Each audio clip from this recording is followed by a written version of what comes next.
Hey guys, welcome back to my channel, and today we're going to be reading The 7 Silly Eaters, illustrated by Marla Frazee and written by Hobeman.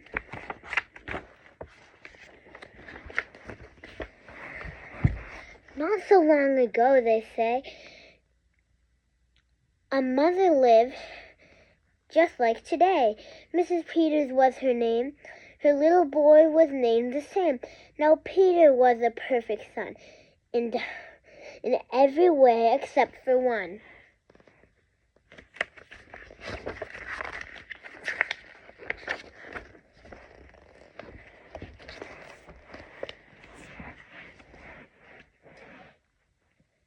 When Peter was just 1 year old, he did not like his milk served cold. He did not like his milk served hot. He liked it warm, and he would not drink it if he was not sure it was the proper temperature. But Mrs. Peters did not mind. She was a mother sweet and kind, and when his milk spilled on the floor, she patiently prepared some more. She takes the bottle from the shelf and chuckles softly to herself. What a silly sort of eater is my darling baby Peter.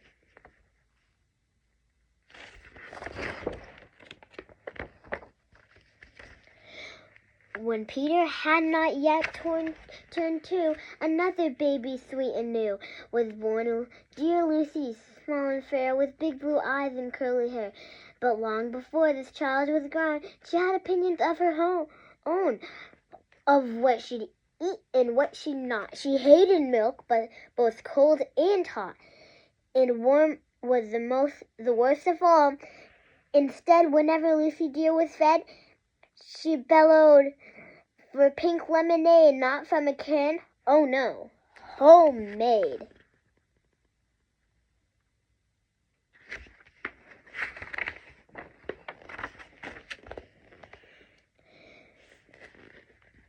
But Mrs. Peters did not mind. She squeezed each lemon to its rind, while mopping milk up from the floor and patiently preparing more. She takes the lemon from the shelf and giggles softly to herself. What a silly pair of eaters are Lucy Dear and Peter Peters.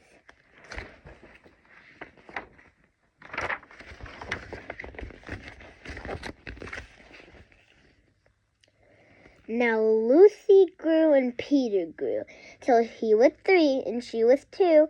And who was 1? Why, little Jack, with eyes so brown and hair so black, a happy baby, never cross, but all he'd eat was applesauce.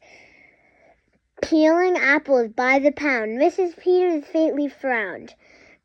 She takes the apples from the shelf and mumbled weakly to herself. What a silly bunch of eaters are Lucy Jack and Peter Peters.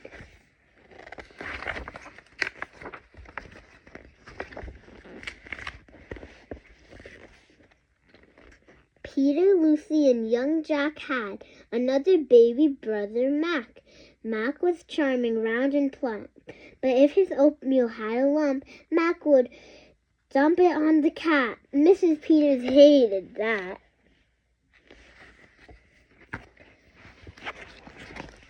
But since she loved her children she'd strain the oatmeal 2 times more. She'd take it from the pantry shelf and mumble sadly to herself, what a foolish group of eaters are all my precious little Peters.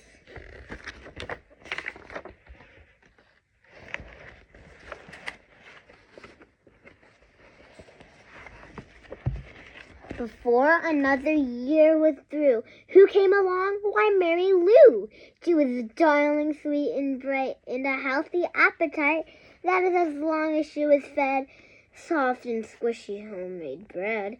Poor Mrs. Peters got no rest, but still she did her very best.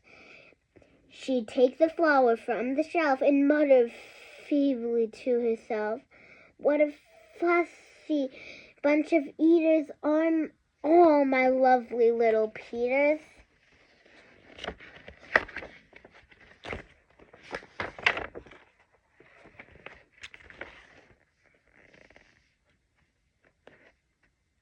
A year rolled by, the children grew. "They really are a splendid crew," sighed Mrs. Peters, pinning pins and diapering her brand new twins, little sisters, quick and smart, but Flo liked poached eggs. Fran liked fried, and if she mixed them up, they cried. Tired to the very bone, Mrs. Peters groaned a groan. She'd take the eggs down from the shelf and whisper weakly to herself, What a crazy young eaters are my 7 little Peters."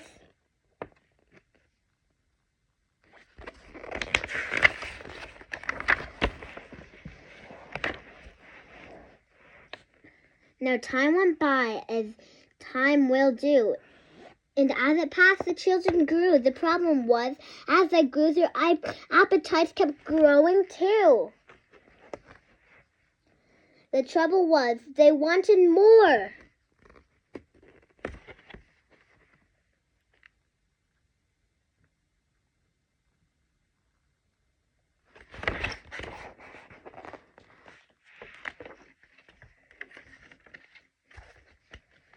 Creamy oatmeal, pots of it, homemade bread and lots of it, peeling apples by the peck. Mrs. Peters was a wreck.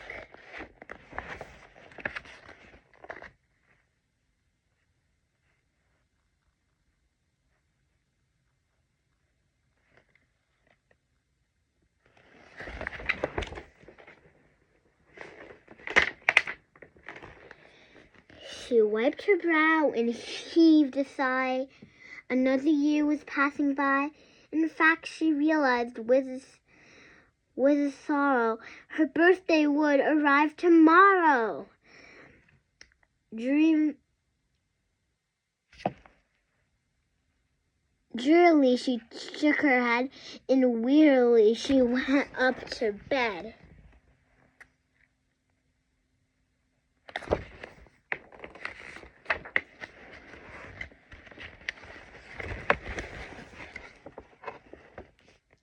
She thought the children had forgot her special day, but they had not. At crack of dawn, they all began to carry out their secret plan. Mrs. Peters would be fed a birthday breakfast in her bed, a breakfast made of all the food that kept them in such happy moods.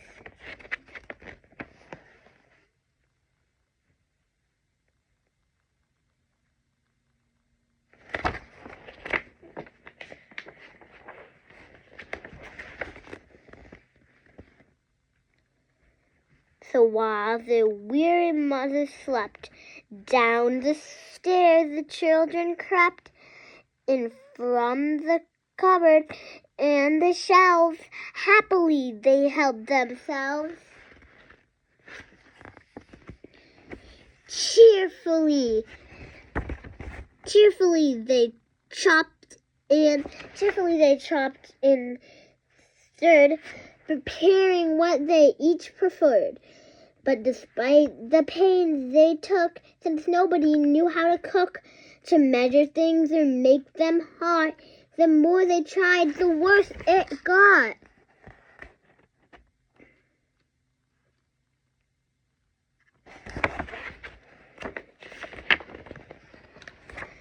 First, Mac's oatmeal turned out lumpy, which made poor Mac turn grim and grumpy.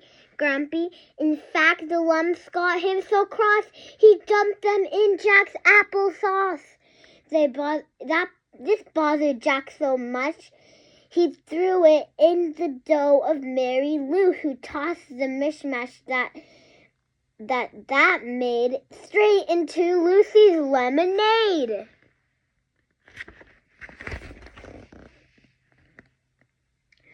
And that put her in such a huff.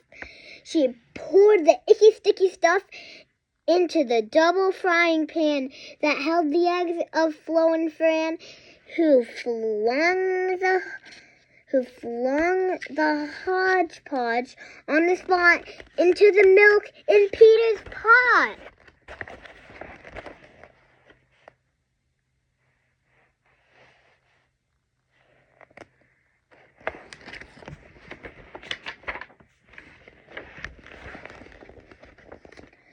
But when they saw that they had done, they wished they had never begun. They'd hardly slept a wink that night, and still things hadn't turned out right. And even though they tried their best, it hadn't worked. They were depressed. They'd be in trouble too unless they found some place to hide the mess. The oven seemed the perfect spot. They all forgot it still was hot. They stuck the pot inside, and then they all went back to bed again.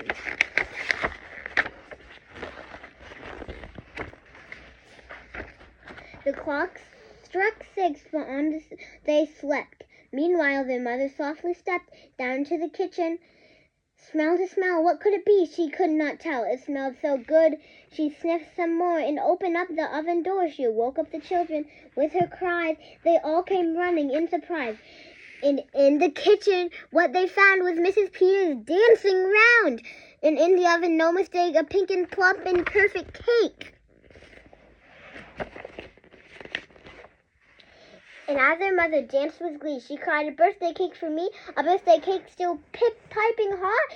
To think I thought that you forgot. Now tell me, please, how did you make this pink and plump and perfect cake so high and light and smooth and silk? It's smooth as silk from all my milk," said Peter. "Lucy said it's pink from all my lemonade, I think. And from my apples," added Jack. "My oatmeal made it soft," said Mac. "My bread dough, too," said Mary Lou. Said Fran and Flo. As for the size, it was our eggs that made it rise, and everybody sniffed some more and danced around the kitchen floor.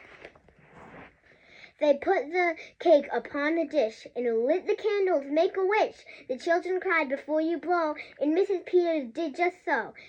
And what is more, her wish came true, as birthday wishes always do.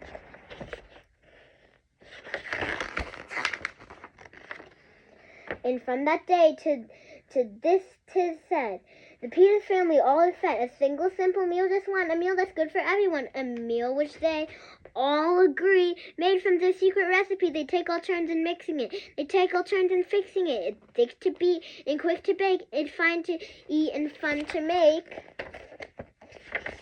What could it be? Mrs. Peters' birthday cake!